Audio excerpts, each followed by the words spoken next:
You're not going to get to the end of your life and be like, oh, if only I'd posted this blog post, or, you know, Yeah. you're going to be like, why didn't I spend more time with my family and my friends? And why wasn't I a real life Maxi? All right, everybody. So yeah, we are here at, I guess we'll call it the annual meetup of the Other Life and Other Life adjacent community, let's call it. And here in rainy California, as it is today. And I invited Luke Smith here as the special guest this weekend for a few different reasons. I know some of you here know of his YouTube channel, but I know some of you don't as well. So I thought I would give a personal introduction as to, you know, why I'm interested in Luke's work and why I brought him here. So Luke, most people will know Luke. People who know Luke will know him for his YouTube channel, where he talks about digital sovereignty, Linux, free and open source software, and kind of associated topics having to do with generally, you know, building an independent life today. And as people know who follow my podcast and my own writing, you know, I'm very interested in this new wave of opportunities for people who are exiting institutions and embarking on new, weird, creative and independent lifestyles, because it looks to me like weird. I'm a little offended by that. I don't know. Well, to a lot of people, it looks weird. No, that's and fair, I think honestly, even for those of us who are doing it as well as anyone could hope, it's weird nonetheless. It's navigating it is weird. Even for people who are succeeding in it, it's like there are a lot of people right now trying to carve out weird pathways to achieve different forms of independence. And basically, Luke, I see you as one example of someone who's done this in his own way and successfully. We obviously have in common a kind of academic history. For those of you who don't know, Luke was a PhD student in linguistics at Arizona, and he has a kind of interesting story where he eventually kind of defected from the academic institutions, kind of similar to how I did in his own way in a different context. But he's never really told that story. And we have overlapping audiences. So over the years, I've received many requests to have Luke on the podcast. So I've been meaning to do this for a while. Yeah, this has been like 4 years in the making. Like, I think it was 4 years ago you Something contacted like me first, which is probably better we waited this time because, you know, I don't know. You can sit on things longer, and also more stuff has happened, and you know it's more real now. So yeah, totally, exactly. And so yeah, Luke had a promising academic trajectory as a grad student in linguistics, and he, through the things he's learned and observed, and the decisions he's made for himself, he decided that it would be better to just exit the institutions and carve out his own path. And he's done quite a good job of that, doing it in a very unique way with a very unique style. For instance, something Luke is kind of known for is that he's very anti-internet, basically. He in his content, he frequently is, making fun of YouTube and making fun of and really criticizing quite harshly a lot of the norms and patterns that we see kind of dominating people's lives today when they get addicted to different forms of content, as it's called, on the internet. And so Luke has a very interesting style where he's basically built, this kind of niche for himself, this platform for himself, where he's able to, express his ideas in the ways that he wants to over time to a non-trivial audience. He has a very healthy following on YouTube, and he does it in this really honest way that is pretty unique, that you don't find a lot of out there on these channels, where everyone is kind of like, tends to do the same mimetic kind of saccharine, like coaxing of their audience into, dubious, pathways, basically dubious cognitive and emotional traps. Luke is always he's built a kind of a brand around not doing that. And so I think it's just very unique and interesting and admirable. The anti-brand, yes. Yeah, basically. Very good brand. But you've pulled it off, and you're doing a good job with it. But a lot of the point that I'm driving at is that a lot of people don't actually know your whole story. Even your audience, sure. People who love your content, don't actually know the whole story. And so it's a topic that I've avoided for a long time, because I felt like, this is why we first came in contact, because people would ask me, why did you leave academia, like just at the beginning, why do you do all this kind of stuff? And it's like kind of the thing is, like, I don't want this to be, I don't know, maybe I don't think you agree with this, or I think you agree with this as well. I don't want this to be about me, because I think a lot of you who have been in academia, you've experienced this too, and a lot of us have similar stories. And really, I guess we're going to talk about kind of biographical stuff about me, but also the whole point is, like, how has that changed my way of looking at philosophy of science and lifestyle lifestyle and stuff like that. That's right. Because that's what matters, Totally. A lot of people in my audience are interested in these questions and how to figure this stuff out for themselves. And so am I. I'm still figuring it out for myself as well. So yeah, I see you as an interesting case study. And a lot of people don't know exactly, how things transpired for you and the decisions you made at different points. So my goal for this podcast is to basically tell that story and kind of, pull out from you your, heuristics and frameworks for just how you've made these decisions and how you've kind of built this platform for yourself and this quite independent and resilient lifestyle that you have now. So yeah, that's kind of the context here. I just wanted to kind of lay that out for people who, maybe are curious about what we're going to be talking about today. So I think the best place to start is I want to learn more about just the basics of your academic story, your academic narrative, because like I said, you've never really told this. I know that you studied, you were a PhD student in linguistics at Arizona, right, in the same department where Chomsky was for some time. Yeah. And I know all I really know from talking to you is that things kind of over time gradually just felt inhospitable to you or not promising to you, and you decided to make a run for it. But what happened exactly? Like, how would you summarize your experience and what went down? Well, the funny thing is I did a master's at the University of Georgia. And it was a great experience. I think for a lot of people, you get into graduate school, and especially if you're, more intelligent person, you've always been acclimated to that way of life, that lifestyle. You get into grad school and you're like, oh my goodness, this is the greatest thing that has ever happened to me. And that's how I felt when I did my master's degree. It was just like awesome. Like you really feel like the alpha chat in the room. You can do basically whatever you want, or really you're now getting paid to do the stuff you were doing anyway.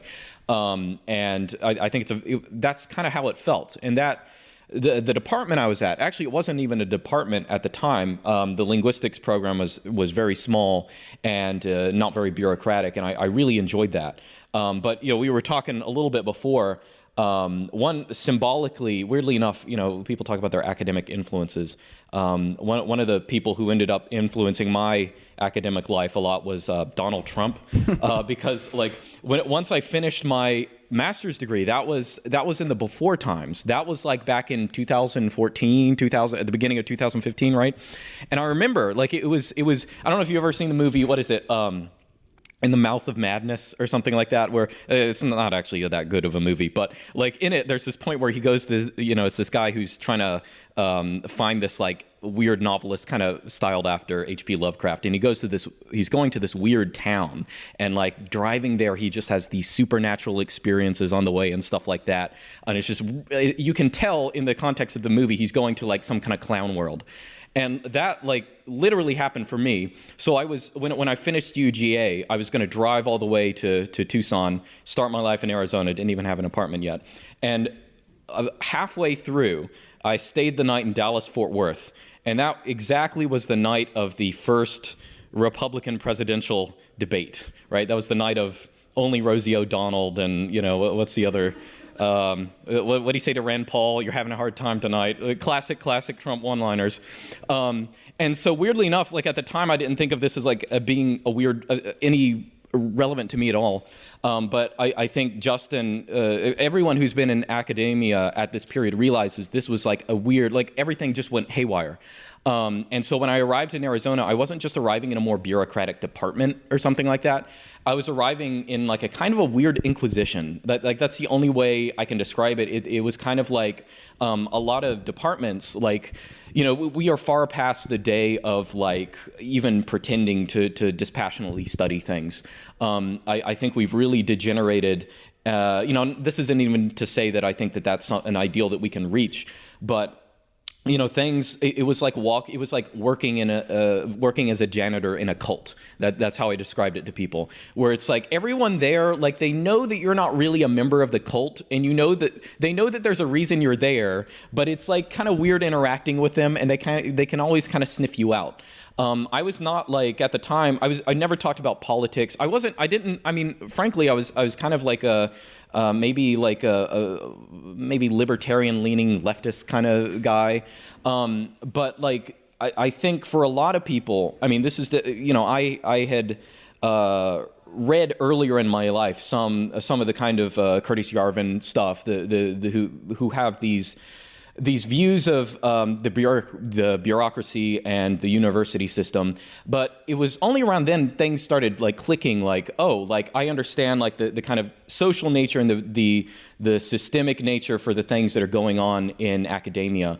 And so that, weirdly enough, so yeah, Donald Trump was like a weirdly, not influential on me, but influential on the circumstances, because you realize the kind of crazy world you're living in. Yeah, if people don't remember at that time, many of you I'm sure do remember, like generally in every institutional context, things just got crazy. Like people got crazy. Like don't they call it Trump derangement syndrome? Is a meme that was real. Like during those years, everyone seemed to get weirdly crazy, and the atmosphere or the mood in especially these kind of left-leaning bureaucratic contexts got really, really kind of wild. So like, and how did it manifest? Like what was your experience like? It's not the thing is it's. Firstly, it starts as a feeling. You kind of get this conspiratorial, feeling about things.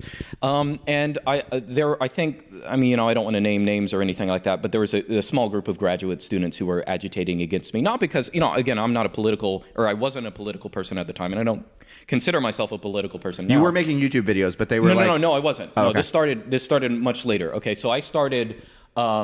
we were talking before this started. I think there's a sense in which also, like, the system is naturally, I guess, suspicious of people who have any kind of stern opinions, any kind of principled, not even opposition, but I think who have a little too much testosterone in their system and might be liable to criticize you, even if they don't disagree with you. Yeah, even if they can just tell you're not going to fall in line. Right. So you're a problem. And that's kind of how it started for me. I think, it's weird. I don't know. The Arizona stuff is interesting, but and there are a lot of details with. Also, this was a period where the witch hunts were happening for all of these people. Not just, of course, no one in my department supported Trump, right? Eventually I did, but it was more like because of my exposure to this, like you kind of see the psychosis of the system, and you actually realize, what Trump was about. It's not about some specific policy thing or something like that. But the thing about leftists, the thing about like institutionalized leftists is that like they might be saying crazy things, but they can definitely detect threats very well. And I think whatever you say about Trump's politics, there was this sense in which he is extremely dangerous for the kind of the background radiation of like the smug institutional leftism and like this mightier than thou kind of mindset, I guess. And like he was just unabashedly against this, absolutely lampooned the American political structure. And so that's why one of the reasons that things were just nuts, in academia at this point, and anything can snowball into things getting more crazy. And it also, at other times, I remember, one other thing that was going through my head at the time is it was getting to the point, most departments, right? At least at the time, I think it's probably gotten worse now, but I would estimate like you probably have like 10% of a lot of these departments that are just like hardcore, stereotypical SJW types, right? That people always make fun of. And then the rest are like, they're left leaning. And they might even have like strong principles of like, old school free speech kind of guys. And that was the case at Arizona. But when push comes to shove, that 10%, everyone else is going to acquiesce to them. It's one of those, tyranny of the minority kind of things. And that's definitely how it was at Arizona. There were a lot of people in charge, a lot of professors in charge who frankly, I think felt kind of like they had to acquiesce to a very small number of students that were forcing this kind of stuff on them. And it was really common, actually. I remember one event, I don't want to give too much away, but, my advisor there, who's Tom Bever. He's famous in the field. I don't know if anyone's heard of him, but there's one point where someone had sent out some email on the listserv about transgenderism or something like that. And Tom, of course, he's an old man. He's not, now he's he has impeccable political credentials, right? In terms of like, I don't know, this, in terms of what you're supposed to be as a professor. In fact, back in the day, actually, I didn't learn this till after I left Arizona, but he actually appeared on Bill Buckley's, firing line? Is that what it's called? He was debating against, who is it, like Richard Herrnstein, the guy who wrote The Bell Curve with Charles Murray, right? So, of course, he was taking the, IQ isn't biological or more. You can look it up. It's on YouTube. Yeah, he has sure. this ridiculous mustache. Either way, there was this time where he responded to something about transgenderism on the listserv or something, and he just got publicly chewed out by this graduate student, this like snot-nosed graduate student, just like berated him for like email after email, just in front of everyone. It's one of those things, and it just made me think, like, here is this guy who's like extremely accomplished in his field, and like he's achieved so much in this system, and he even is like politically perfect in all the senses you're supposed to be if you're a member of the intelligentsia. And here he is getting chewed out by this like bratty girl who it was just ridiculous. Yeah. Like, if I persist in the system is one of the things. Okay, so you're seeing things like this happening, right? And in your case, like let's fast forward a little bit to Sure. when you're starting to think about like, oh man, maybe I got to book it. Right. I kind of think we should go back before even sure. Arizona, right? Because I think maybe we talked about this yesterday, but I think there's a sense in which every academics don't do anything. Like, I mean, most of them, like, they don't really accomplish things. And there's this mindset in your brain. You always have to be like, okay, the money that I'm getting is somehow justified, right? And I think this is something I had struggled with for a long time. Before I went into grad school for linguistics, I was actually in economics, and this was a big concern. And you have to puff up the field you're in to megalomaniacal proportions to justify you doing it sometimes and receiving state money and stuff like that. And so I think. I think the first thing is, am I actually contributing to the world in a meaningful sense? Like, is this Rube Goldberg machine where we're funding people to do like very insular research or like even theory internal research? Is that something that's actually even meaningful in the first place? So I think this wasn't, I didn't leave academia because of, crazy liberals. I actually thank those people because it really, I mean, they're kind of a symptom of a deeper problem. That's what I perceive. Like, I don't hold it against any of those people. Anyone who has seriously wronged me, I will happily forgive them.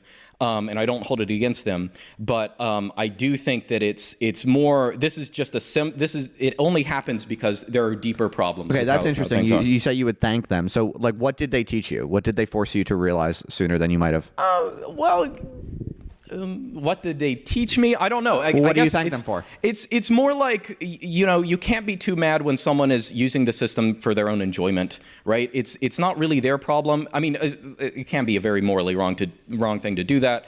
But ultimately, I think the issue is not the people themselves. It's, the structure of academia and what actually is going on. So, but anyway, before this, of course, I had. I think starting out in economics, right? So just to give a background on that, when I was a kid, I suppose we'll start at the beginning. When I was in high school, right? The first way I got into linguistics is I started learning Latin and Greek and stuff like this. And this was just something I personally studied. I just kind of randomly found a Latin book one day, found it really interesting.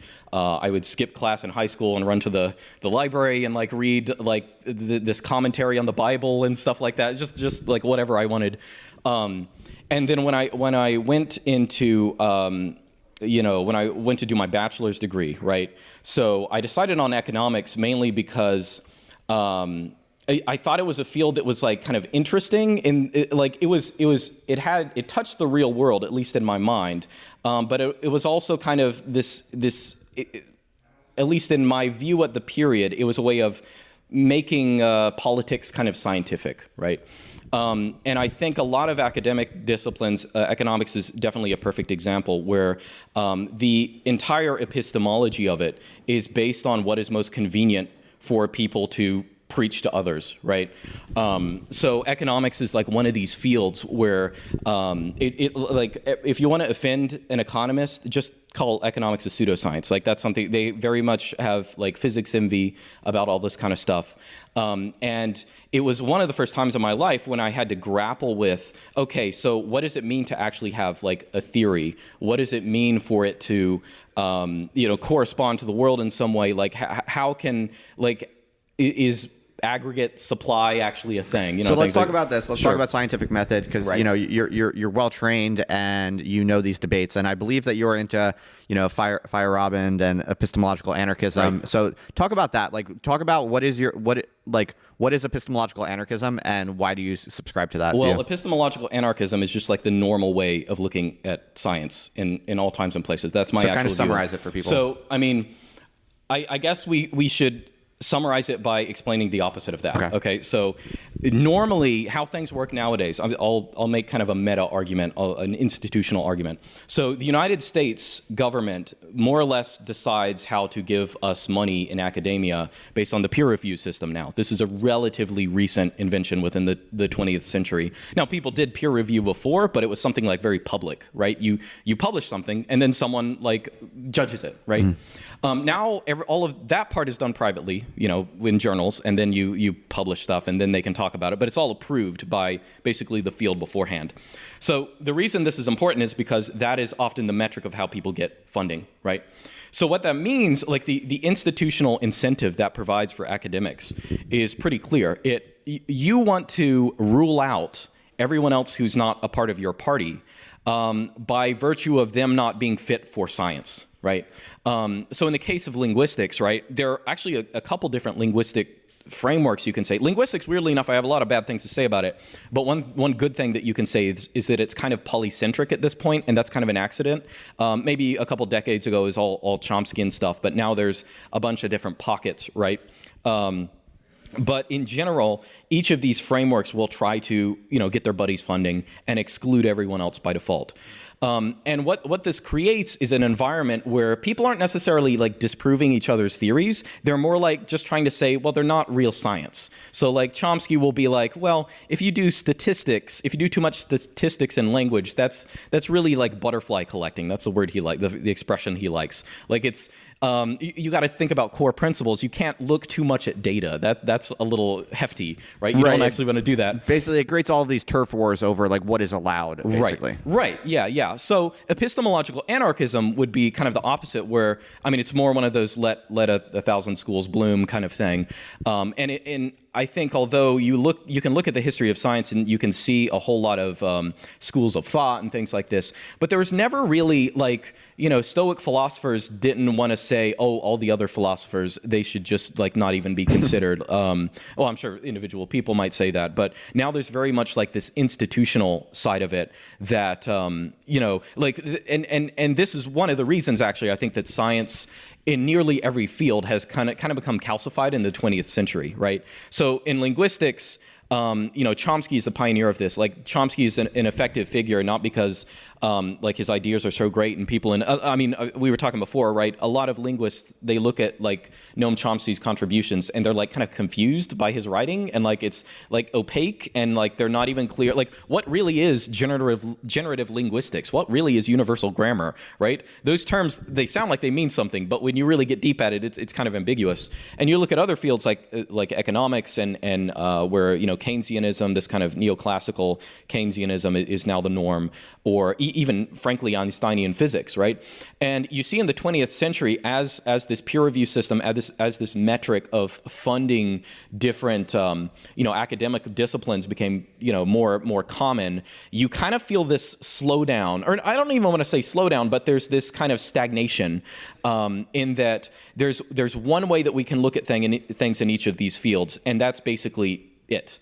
And one of the things about this is just, now this is not me saying, oh, I love diversity for diversity's sake or anything like that. But I think foundationally, you have to understand that like human reason is not fit to understand the world in a very simple sense.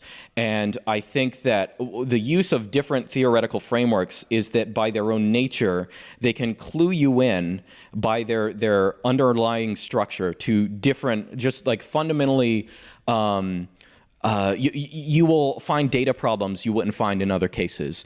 Or really, I think a better way of putting it is that actual scientific progress, if you want to use that term, it's very, I don't know, iffy, is having better and better phenomenology. And what I mean by that is like not developing better theories or like better equations, but phenomenology would be like relating, oh, the fact that, you know, this happens in an economy causes prices to increase or decrease, like a kind of, or, you know, that's in the case of economics, but phenomenology, increasing or improving your phenomenology would basically be finding out new things about the world, okay, to put it in a very simple sense.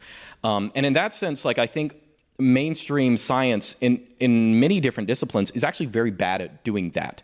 And when they do it, they do it in very rarefied circumstances. Most scientific disciplines, I really think at this point, are solving, this is 100% the case in linguistics, in generative linguistics, they're mostly solving theory internal problems that don't even make sense when you try to explain them to your grandma at, you know, Thanksgiving. So let me ask you this. So you're going through your PhD program and you're kind of in this Trump deranged context where you didn't do anything wrong. There's no accusations against you. You just kind of feel like ambiently the things are closing in on you and things feel inhospitable and things feel like your potential is feeling to you foreclosed. To walk us through, like, how do you think about the decision to, like, I gotta pick up and go. I need to pursue a different life path. But I want you to tie it into this question of epistemology. I want you to tie this into the question of, like, how do we know what we know? Like, if you feel that you should do something, or you feel that something else somewhere else would be better, a different path would be better, how do you evaluate that critically and independently? How do you decide, oh, this other leap is the true leap that I should take for myself? How do you think about that as a kind of inferential question? How do you know that a different path is the true path? Well, I don't know if it's a question of epistemology, but I'll say, you know, the reason I said that I'm thankful to people who might have witch hunted me, not even to accuse them of anything, but the reason I'm thankful for that is I think they really encourage, like, by depriving me of this one path, or by making it more difficult, it made it easier to do the thing that in my heart of hearts, I knew was the right thing to do, right? And that meant cutting my losses, leaving academia, and like pursuing a life where I can be more personally independent, and, you know, things like this, right? That I think is, you know, that's why when these bad things happen, you have to be very thankful. And the reason they happen is it's not just like magic. It's because, like, when you're in a corrupt system, it does corrupt things. And so in the second half of your grad school career, you did start doing more YouTube videos, right? Yeah. Eventually I did. It was, well, really, I started it as kind of an outlet. Like, I was kind of bored. I think I was learning LaTeX at the time, and I decided to, like, put up some LaTeX tutorials to, like, help my friends or whatever. So I started doing that kind of nervously. And I started, like, doing at that point it was nearly all technology stuff, and simple stuff. It wasn't until really I left academia that I started doing things that were more like lifestyle-y, or you know, I could speak more freely.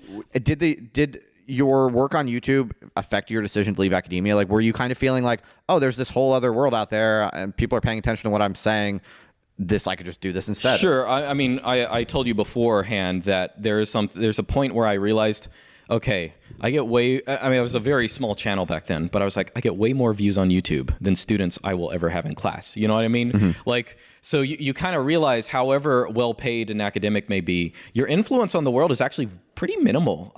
Like, maybe, like, you're part of this, like, Lovecraftian beast that it, like, has an effect on the world. But as an individual, you don't really have that much, unless you're just like the alpha of your particular field. Mm-hmm.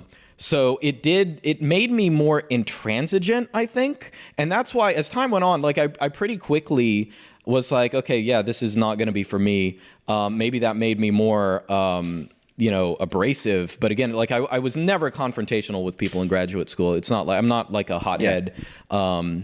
I'm like very much the opposite of a hothead. If anything, it was like me sitting silently and them knowing that I thought they were idiots. So the YouTube channel did kind of make you feel like, okay, there are these other right. opportunities to build a life where, you know, I can express ideas, develop ideas, share ideas, and have some level of influence. Yeah, that's definitely true. But I will say that I think the end goal is, you know, YouTube is not a real job either. You know, I mean, that's just a fact of life. Like, I think the real thing is, you know, getting back to, all right, let me change. I'm not changing subject. Sure. But, I remember when I was a teenager, right? I was reading about like Chinese philosophy, and there's a point where the philosopher Zhuangzi, he's an interesting guy, but he has this point in one of his writings where he says like, what is the ideal life, right?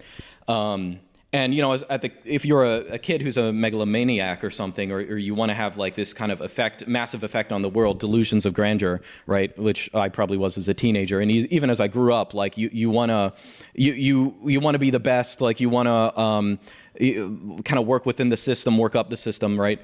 But Zhuangzi says, what is the ideal life, right? And I heard this first when I was a teenager, and he says, well, the ideal life is this, right? So you live in a small village. Okay, you live around family and friends, and you have everything you need, you have everything you want. And then sometimes if you go on a stroll, you can walk out, at the edge of the village, and if you listen really hard, you can hear the chickens from the village next to you. But never in your life do you actually feel like you ever need to go to that village. And you might forever be in the village you came up in, right? And I think that's really the ideal.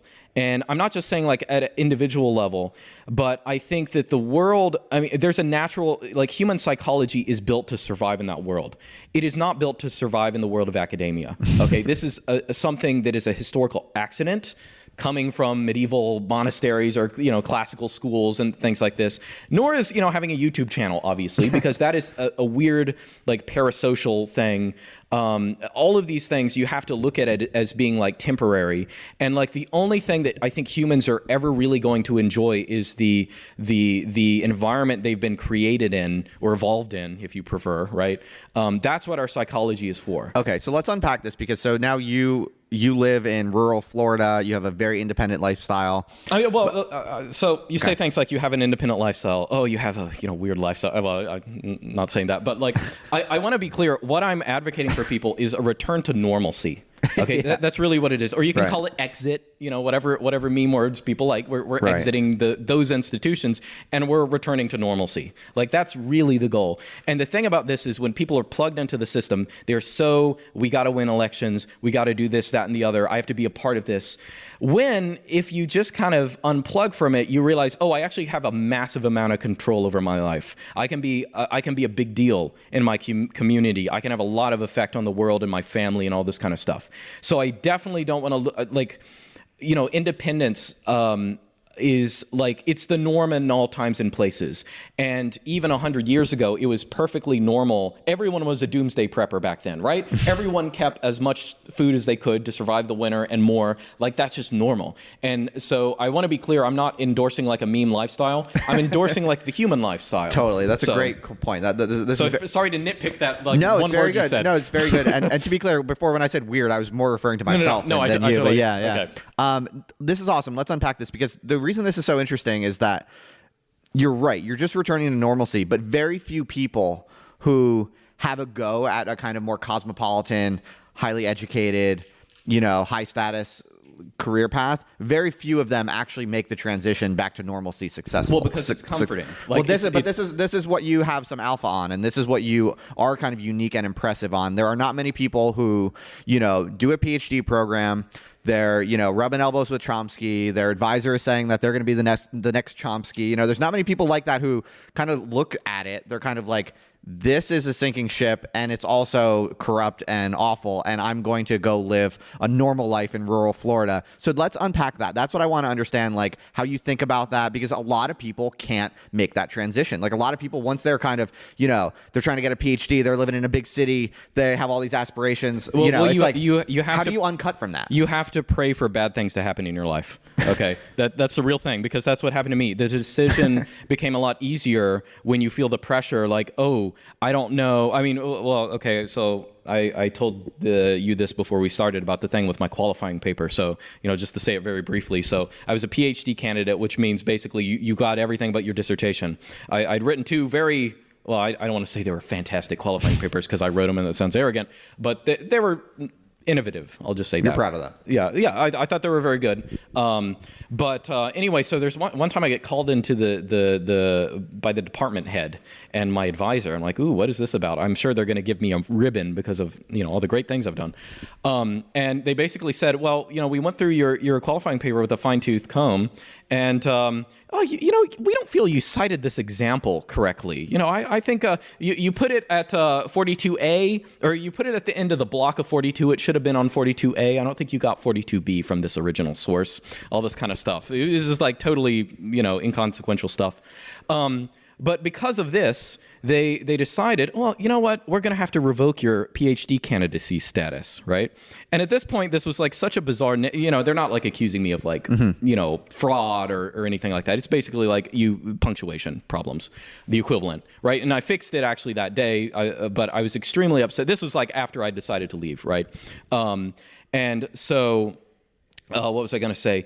But like the event. Oh, and they also called me back. I didn't go to classes for like 2 weeks after that because I was like steaming. No, I don't really get angry about things, but I'm like, why do I even bother? Yeah. But eventually they called me back and said, well, actually, we looked at the rules. We can't actually do that. So I guess you're still a PhD candidate, which is, that's how they work. You know what I mean? Like that's not what it is. But I'm just very thankful that stuff like that happened, right? Because that is the kind of thing when you feel the walls closing in like, again, a corrupt system, like it clears things up for you. Because there's so many people who basically right now are living like a fairly cushy life. Maybe they're a software engineer or something. Yeah. They're like making good money, but they're an academic and whatever, making good money, have some status or whatever, but they feel really unhappy. They feel like, they know that there is probably a better, more wholesome life out there for them if they were to try it, right. But they can't make that leap. So what do you think is holding most people back from like taking chances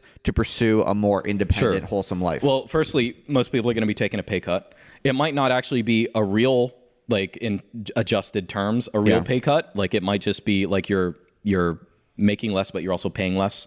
But that's one difficult thing to sell to your wife. Firstly, I did all this while I was single, right, so right. Actually, I was almost delusional because I was like, oh, if I really try hard on YouTube, I can make like maybe $1,000 a month, and I'll survive on that, and I'll buy a house eventually. Which thankfully other things worked out. But if you're a single guy, you could do that, right? Yeah. Like you can take those kind of risks.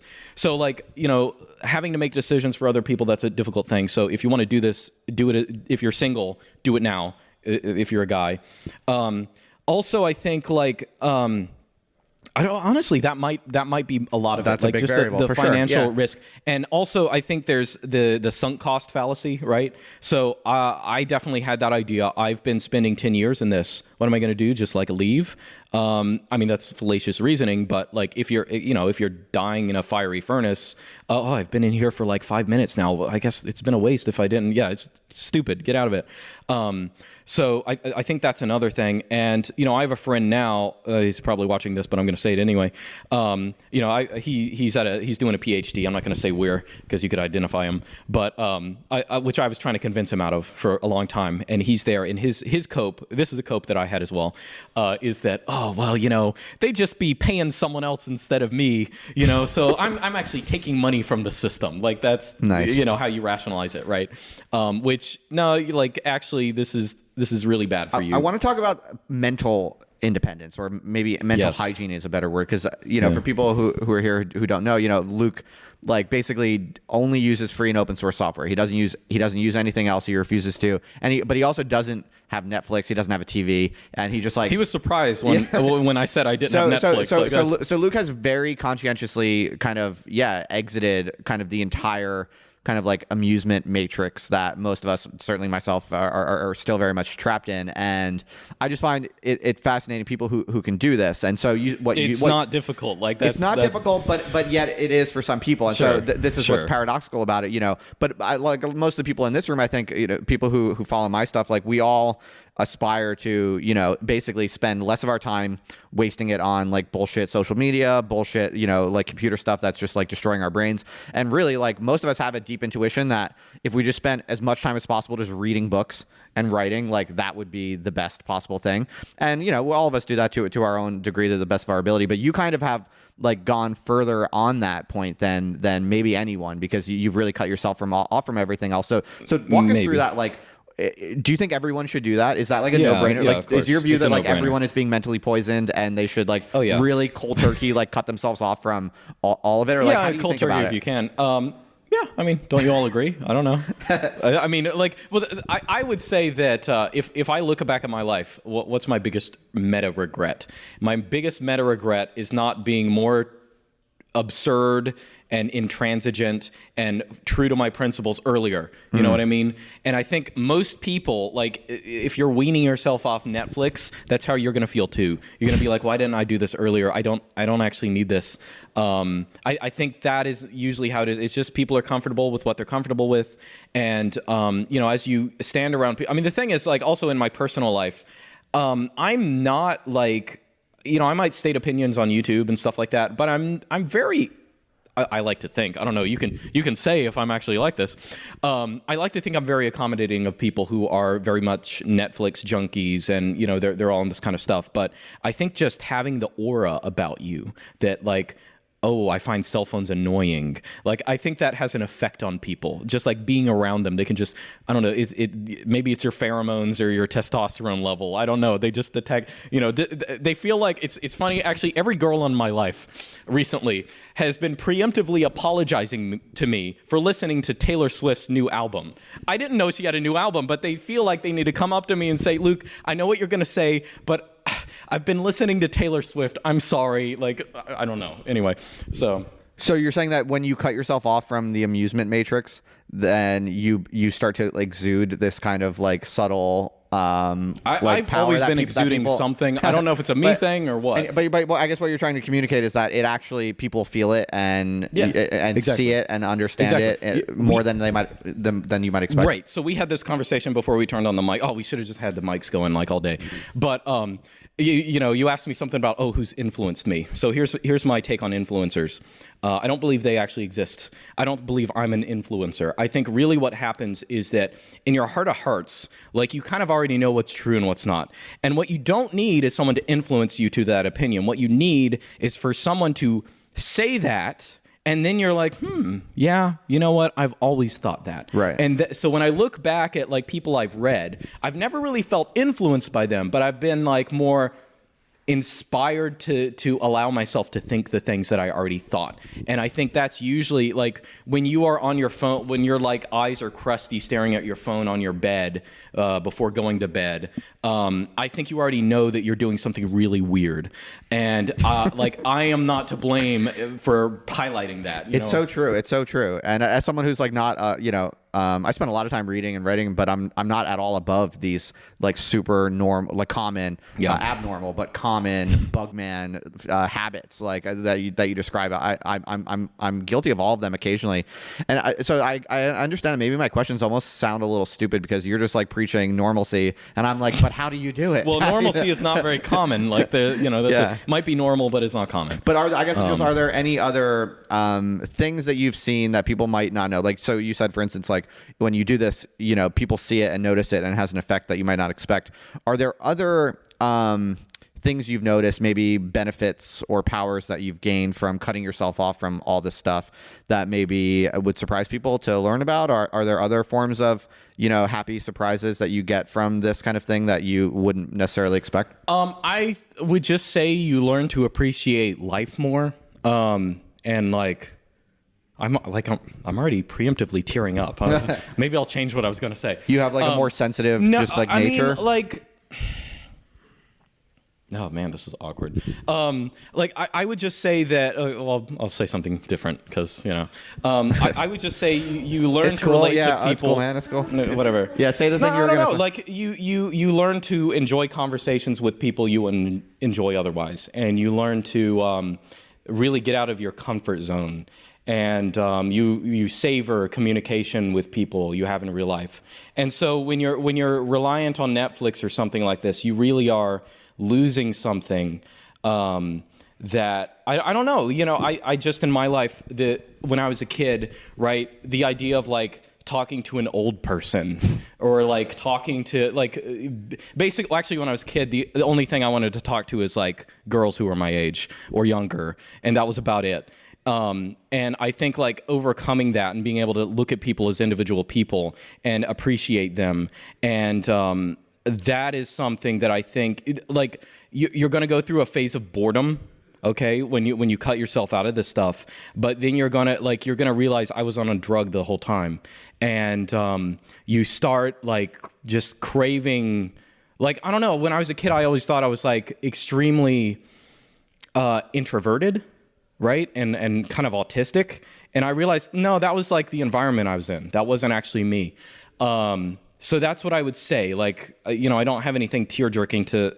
I don't know, maybe when you experience it, you'll understand it, which I'm sure all of us experience some of that, but you'll just feel like a fool because you're really like piddling your life away if you're just like too invested in this like consumer like entertainment culture. That's what I have to say. And what do you think are the biggest mistakes that people make in the like normie bugmen like myself who kind of like have big aspirations to like, you know, live in a big city and be like cosmopolitan or whatever? Like what are the biggest kind of mental mistakes or pitfalls or traps that you think like normal kind of like or abnormal like unhealthy aspirational bugman types make? That lifestyle appeals to people because it feels good and like it's fun to I don't know, like the spontaneous enjoyment is so great that the long-term psychological effects, they're just kind of they're long-term, and the long-term are all dead, right? And I think it's more, I don't know, like I this might be my psychological type, but very young as a kid, like I got really annoyed by kind of superficial entertainment. I always hated like, I don't know, Disney stuff. And like, you know, I got around the age of 10, I stopped watching TV entirely, and I've never picked TV up again. Just because like you kind of like, what I would actually recommend to people is not in your attempt to quit all of this stuff called turkey. Like, think about how often you're actually complaining about all these things. Like about, oh, the media's all propaganda, the media's all weird pedophiles and stuff.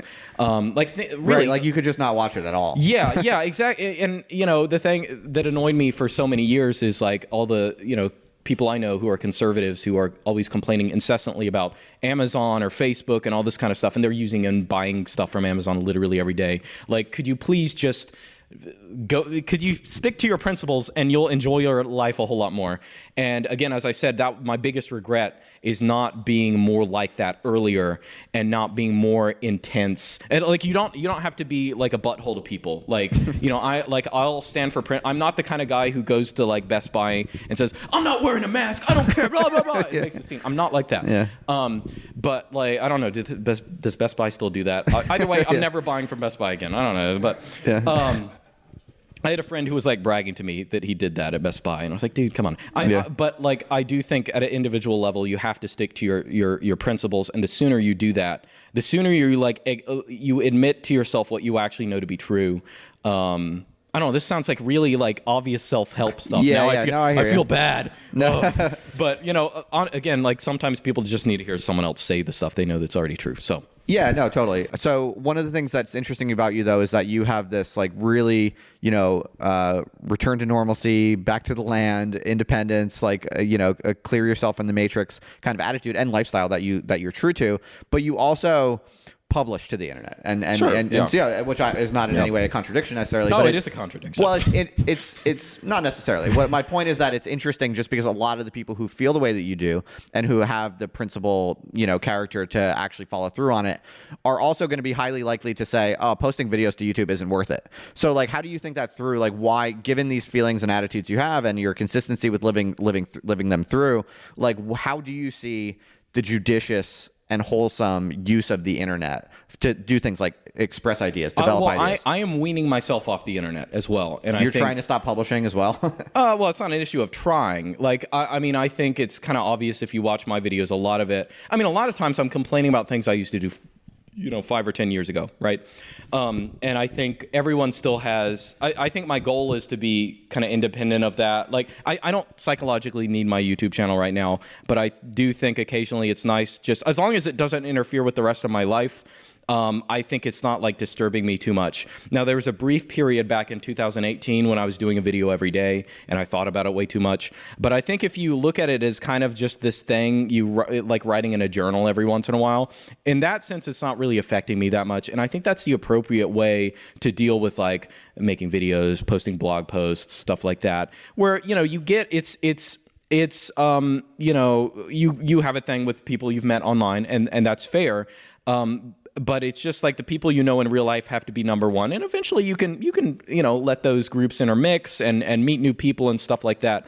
But I just want to make sure that internet life does not interfere with the things that matter. Like if I might get a lot of important GitHub pull requests, but like if I don't know, someone needs me at their house for some reason, I'm going to go there. Like no matter how trivial it is.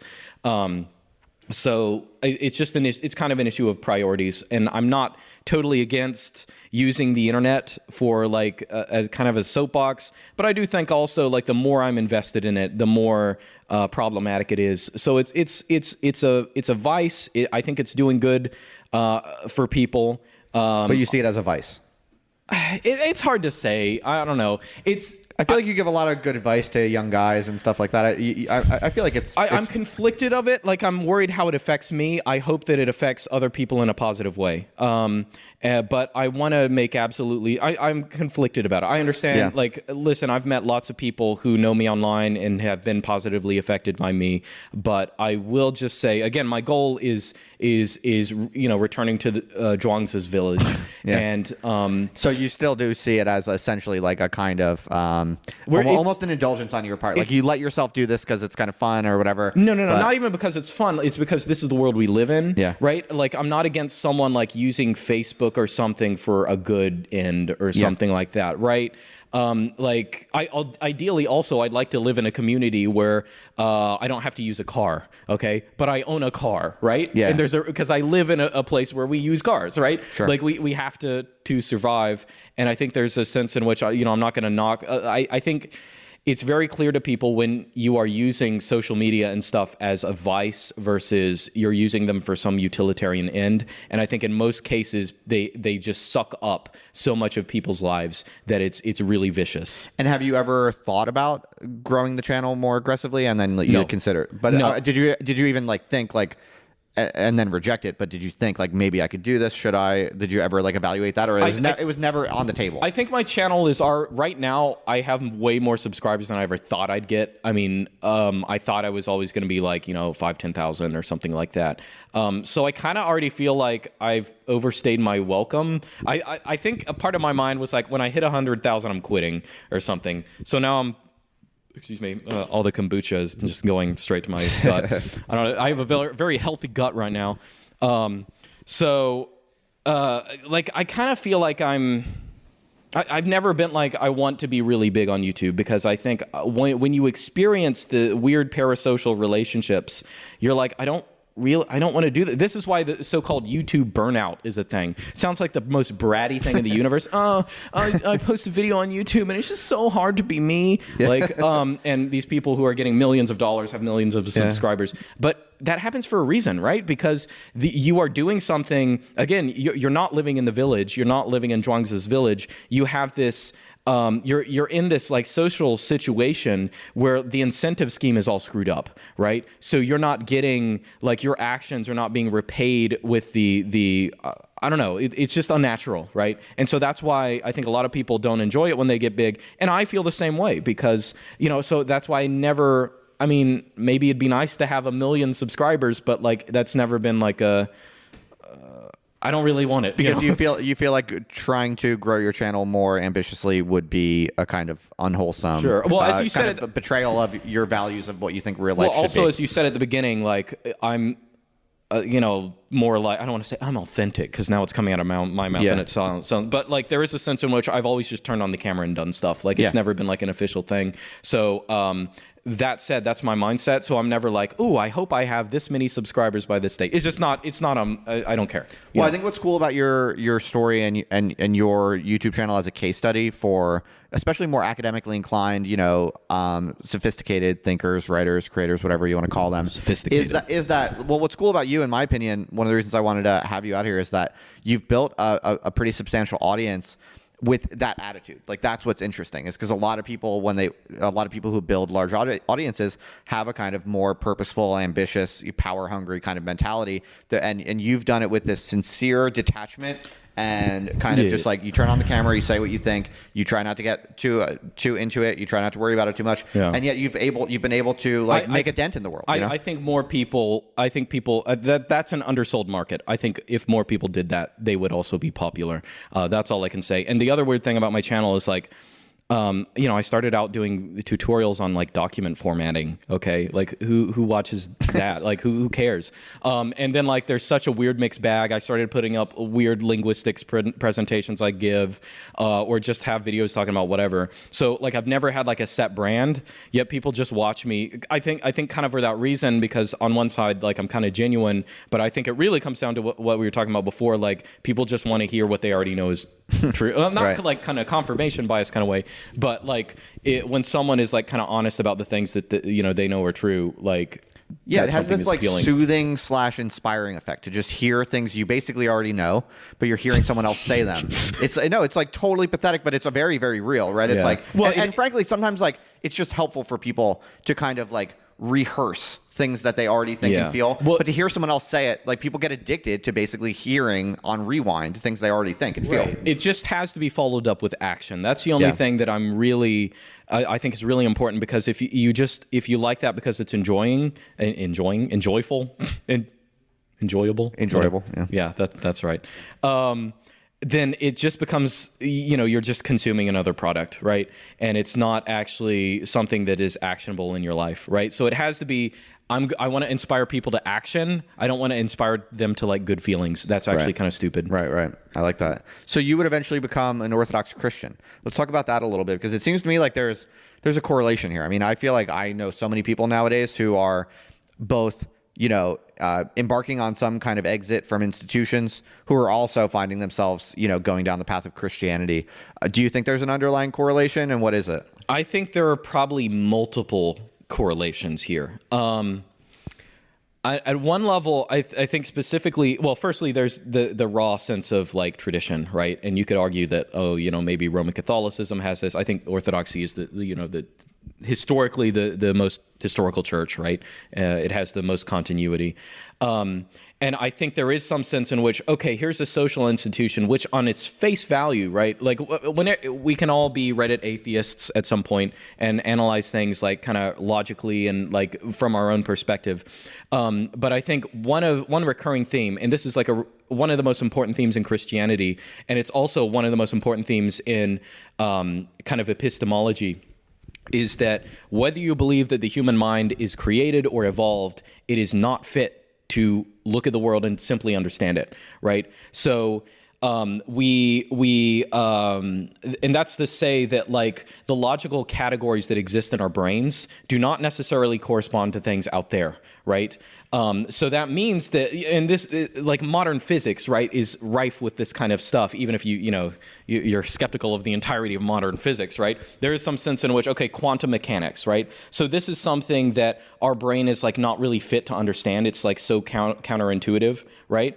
And this is something that like we're very much used to now, or even something like gravity. Like gravity, in our society, we're used to this concept. We're used to this concept that like matter attracts matter.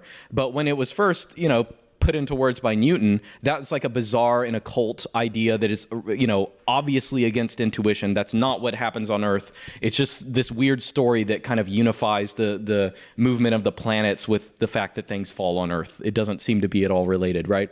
So human reason is not fit to understand the world. And that's why Feyerabend actually in, this kombucha. I'm sorry, guys. I'm sorry. I shouldn't have drunk it. But I can't stop drinking it. It's so good.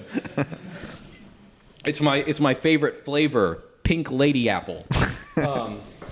Okay, so like Feyerabend actually even makes the argument that like when you're critiquing scientific theories, you have to be able to you have to even take into account like myth and like biblical creationism and like all these theories that mainstream science would like totally dismiss. And one of the reasons is like when you have like a countervailing framework. Like sometimes, for reasons I said before, nowadays in institutionalized science, you have this kind of stasis where there's this we're at some kind of Nash equilibrium where everyone is just kind of circulating around some consensus that is nearly certainly always wrong.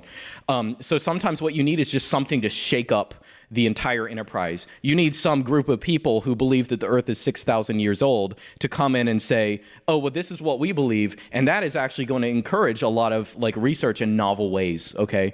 So that's what Feyerabend argues. And I think that that's very much true. And that's what we don't have nowadays.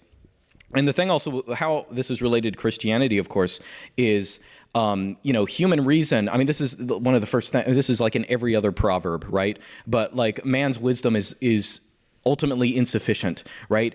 And so a lot of the things we look at in religion or human society, fundamentally, like they don't make sense to us at an intuitive level.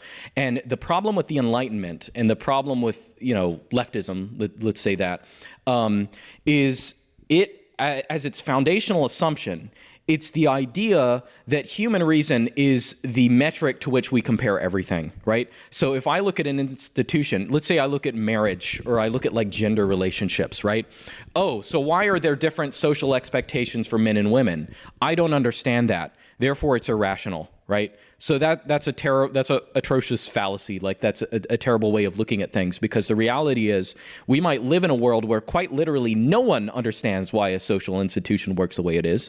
But it's a long-term kind of game theoretic solution for the problems that humanity faces. So in the case of marriage, right? So, why does marriage exist? Oh, marriage is irrational for whatever reason. But, I guess if you're a sociobiologist, you can say something like, well, marriage, for men, it solves the issue of, it disambiguates paternity. And for women, it assures that their children are going to be raised, right? So there's some kind of efficiency to these solutions. Now, no one sat down and thought that up, okay? And this is the nature of human society, and this is why I think the Enlightenment is such a problem, because it says everything has to be subject to my perception of the world, or reason, as they call it.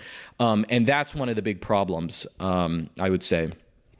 Yeah, so I guess what it has in common is that in academia, one kind of starts to begin to feel like, everything that we're doing here with our brains, trying to be really smart and model the world, a lot of it is actually not even doing what it's saying it's trying to do. You start to see there's a lot of there's a lot of kind of falsehood slipped in there. There's a lot of disingenuous motives, kind of operations underneath the hood of all of that.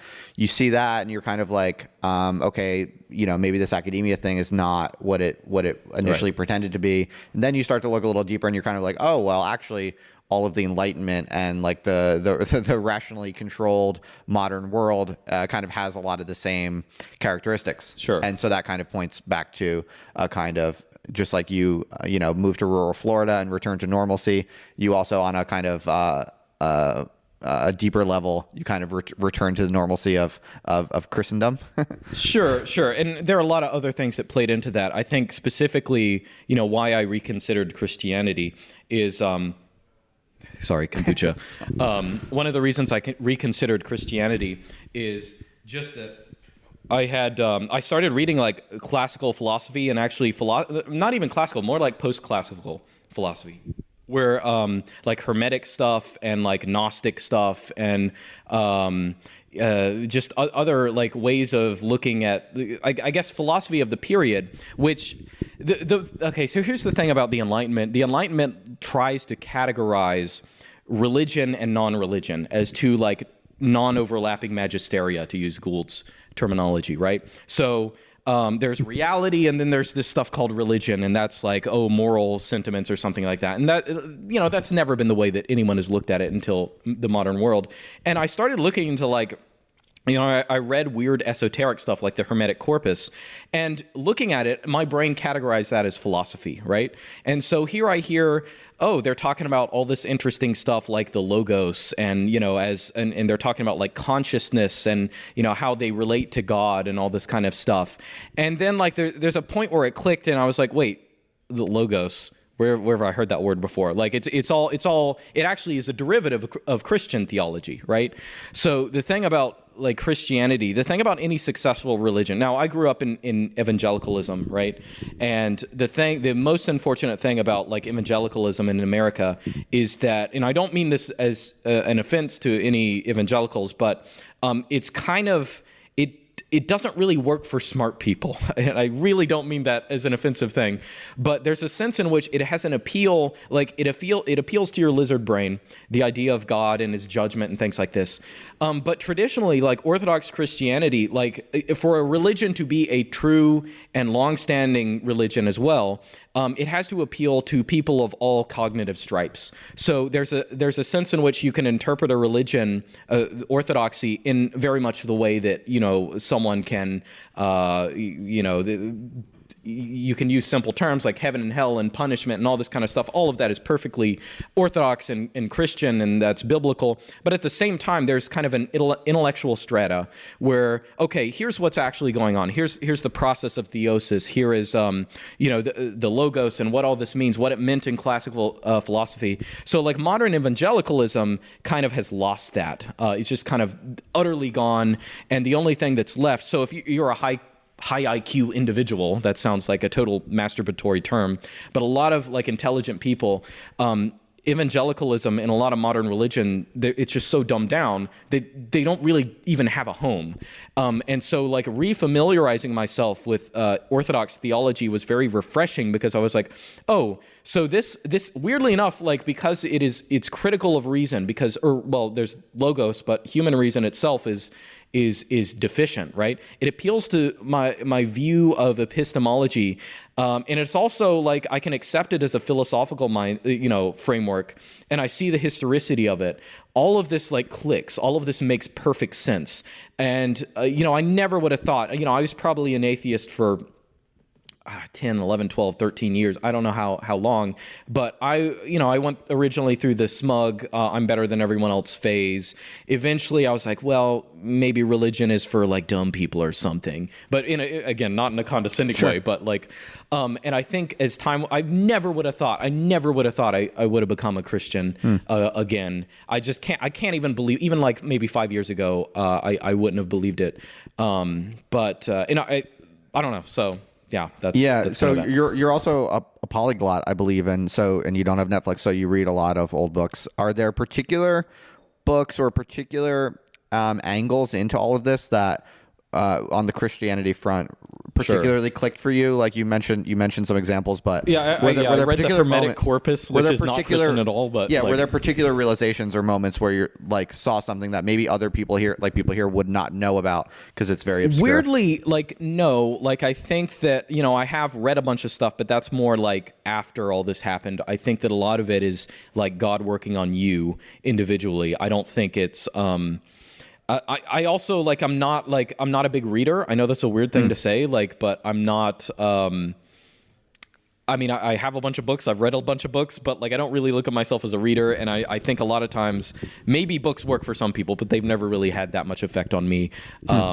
So I think it's more. I guess I'm more of a life experience guy. That's all I could say. I do. I don't know if there's anything else you're looking for. Yeah, there, no, I was just curious because you read multiple languages and you have a taste for some obscure books. I just wanted like to know where's the alpha in like obscure early Christianity stuff. I I would just say, like, read any of it, like read anything theological, and you're going to realize that, oh, the world is very different from how I expected. Like, I used to tell people, like, even when I just, the first language I learned, aside from English, of course, was Latin.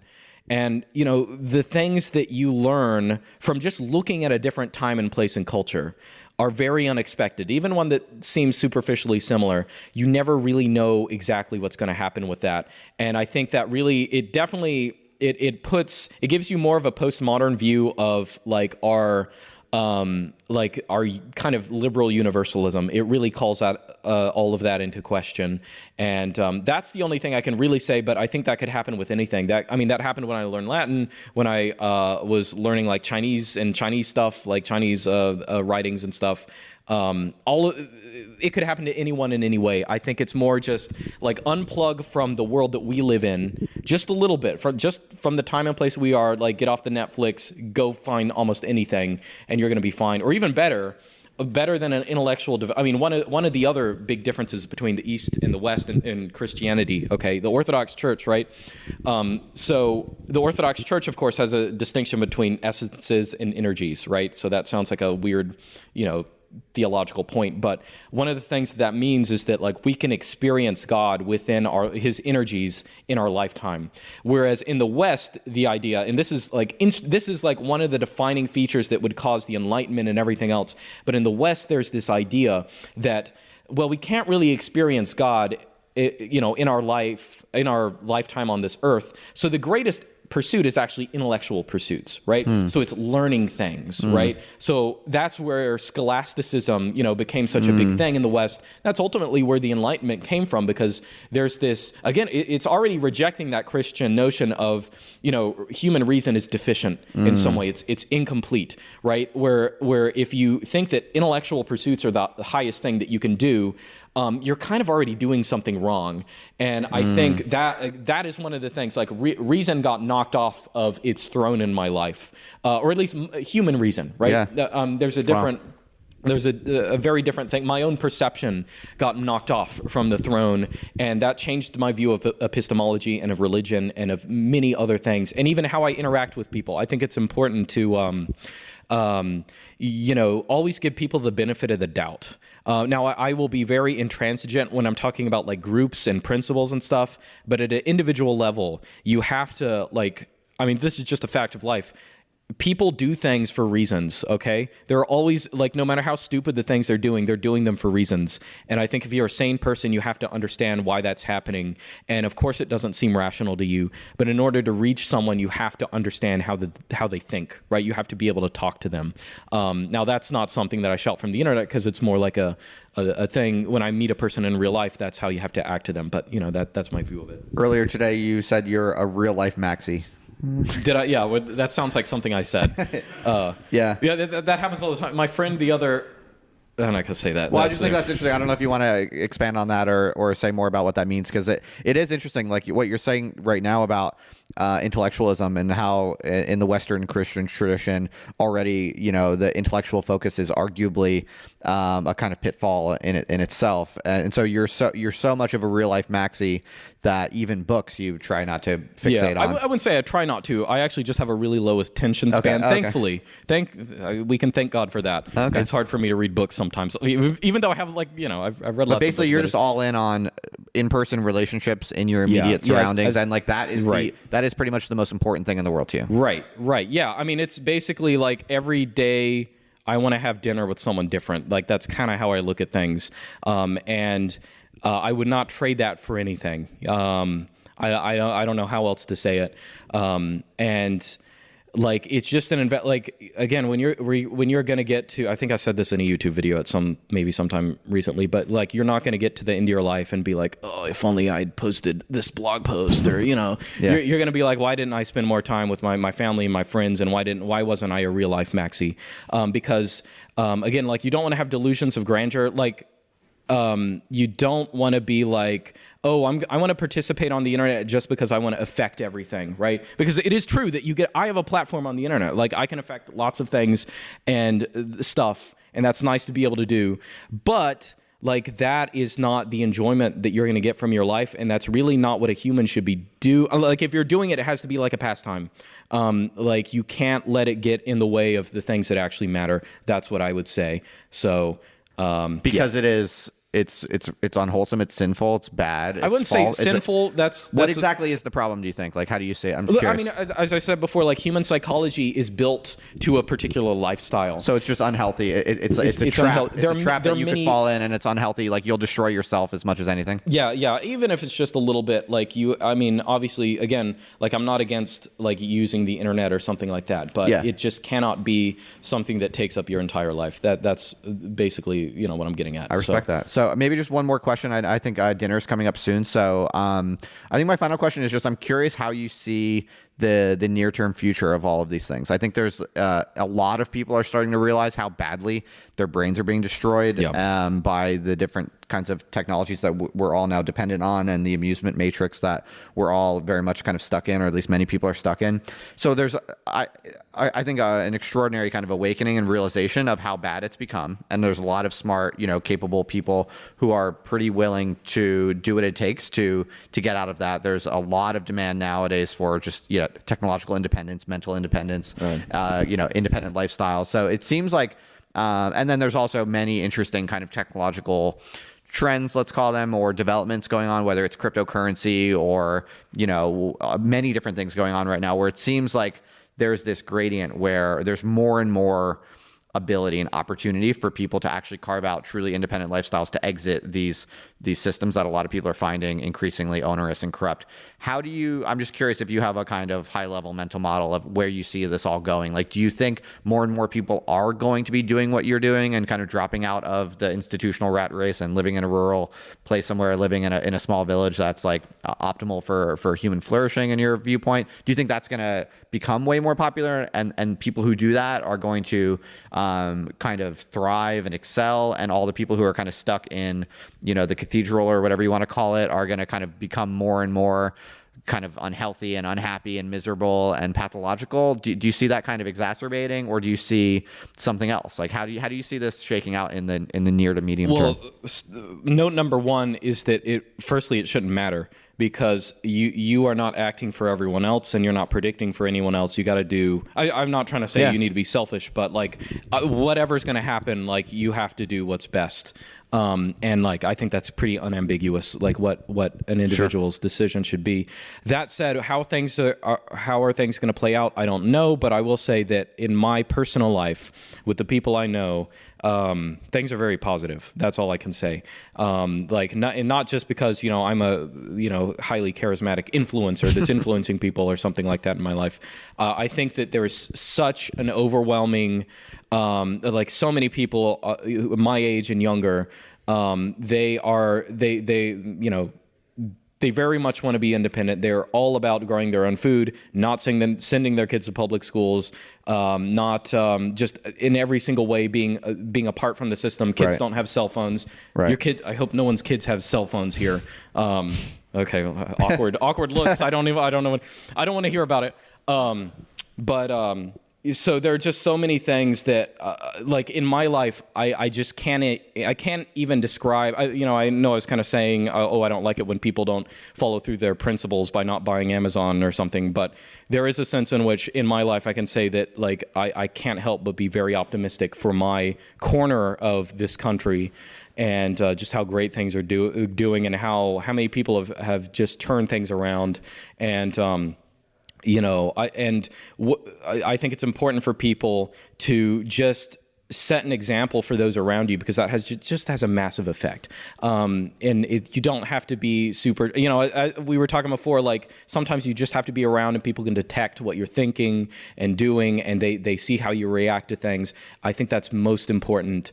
So I look at things very positively. It might be that in cities things are going to get worse and worse, and the cathedral is going to eat itself up, and I don't know, maybe they'll all starve and there's going to be collapse. Like you don't even know and you don't care. It's like whatever. It's kind of like I don't care. Like I think it does make a difference what happens, like how painful the process is going to be. But either way, it's not a big deal for me because my optimal decisions are the same, going the same path. And I wish everyone else the best. And many of the people who are, we didn't go too much into my early life, but I was the worst of them all, like in terms of being a bug man. And really? In terms of like, if I can turn myself around, everyone can. And I don't know, that should be an... Yeah, no, your perspective on that final question is fascinating to me. A little surprising, but in a really cool way, because people who are still embedded in institutions, it's like the mood right now is so pessimistic and good and kind of sad. Pretty much anyone who has any kind of power inside of any institution whatsoever, even like low level people, but anyone who's kind of like who sees their future as kind of like invested in current institutions, the mood, whether the left and the right, the mood is just like everything is going to shit, everything is doomed, everything seems like unfixable and horrible. Right. And you only see the people in like your small village and you're just like, everything's perfect. What are you talking things about? are fantastic, and they're getting better like every single day. And I will say for those people who are still in the system, like it might feel painful to leave, but I will tell you, sorry if this isn't optimistic, it's only going to be more painful if you keep doing it. You know what I mean? Like, and that's if I had left graduate school earlier, it would have been way easier for me. And I don't mean that in a bad way, but like things are great. Like the transition was different. Before we started this interview, there's a question you forgot to ask me, so I'm going to answer it. Okay. So the question you said you were going to, or I said you should ask me this, is like a lot of people are like, oh, I'm very intellectual, like I'm a smart guy, I'm well read. What am I going to move to the country with all these country bumpkins? Like that's weird. Who am I going to talk to? Right. So that's me making it sound more weird or like mean than how you said it. But like that's something that people email me about this, and I will just say like from the perspective I have now, that's a concern that seems so obnoxious and condescending and ignorant. Right. Because let's put it this way, like. There's an intelligence. Okay, so I have a friend who just randomly came to my head, so I'll talk about him.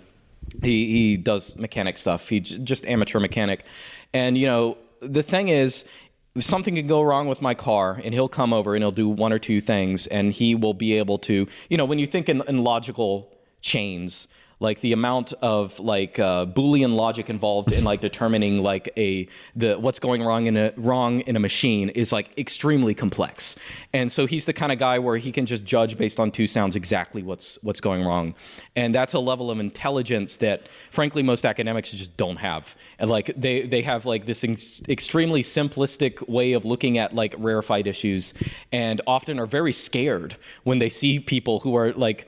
I think we said beforehand that like people in academia, they almost want to study things that don't matter because it's safe. Like they don't have to ever get burned. And so like seeing someone with like skin in the game and being able to like make these intelligent decisions, like it's very impressive. So I think you'll have a respect for people you wouldn't have respect for normally. And I think I'm never like, wow, I sure wish I could talk about. I don't know. What's a philosopher? Who cares? No, I don't care. There's none of this stuff that I really miss talking about, or like. It's just not. It may be a desire that's big in your head, but a lot of those desires are really like kind of sociological. Like we grew up in a different class than a lot of these people.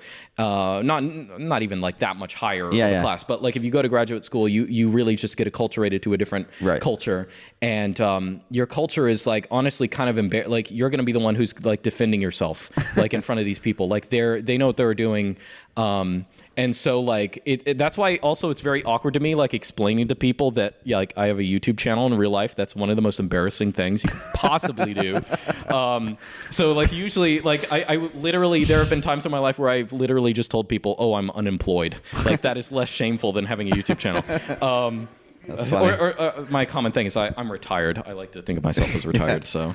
All right, well, that's fascinating. I think that covers a lot of ground, and thanks for coming out here to this little community we have here. Thanks for paying for me to come out here. Of course, you're the special you're the special guest. It's interesting to hear your story. Yeah, these were questions I've been meaning to ask you for a while, so I'm glad we got this on the record. And was there anything else I forgot to ask you that I should? I